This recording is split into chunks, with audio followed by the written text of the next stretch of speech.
අපි මේ සියලුම ප්‍රෙම්නා වර්ගවල විශේෂ ලක්ෂණ ගැන කතා කරනකොට මේ සියලුම ප්‍රෙම්නා වර්ග මේ මුල් ඉතින් ඔයගලන්ට මේ මට පිටිපස්සෙන් තියෙන ගහ පේනවා ඇතිනේ. බලන්න ඉතින් මුල් මේ ප්‍රෙම්නා ගසේ සාමාන්‍යයෙන් ගහ හැදෙනවට වඩා ඉක්මනට මේ වගේ මුල් හැදෙනවා. මුල් වලින් ලොකු වැඩක් ගන්න පුළුවන් ඔයගලන්ට.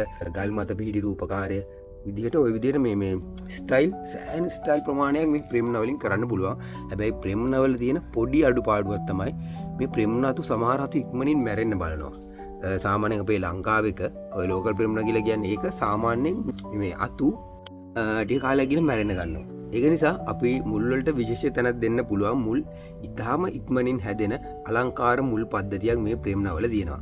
රූට් ඕවර් ඔක ස්ටයිල් එකට ගන්න පුළුවන් ඉතාම සාර්ථකව වර්ධනය වෙන ගහක් තමයි මේ ප්‍රෙම්නා කියලා කියන්නේ. ප්‍රෙම්නා කතන්දරය ඔහොම නිම වෙනකොට අපි තවත් බොන්සායි සඳහා ගන්න ලස්සන ශාකයකින් හමු වෙන බලාපොරොත්තුෙන් අදට සමු ගන්නවා. සුබ දවසක්.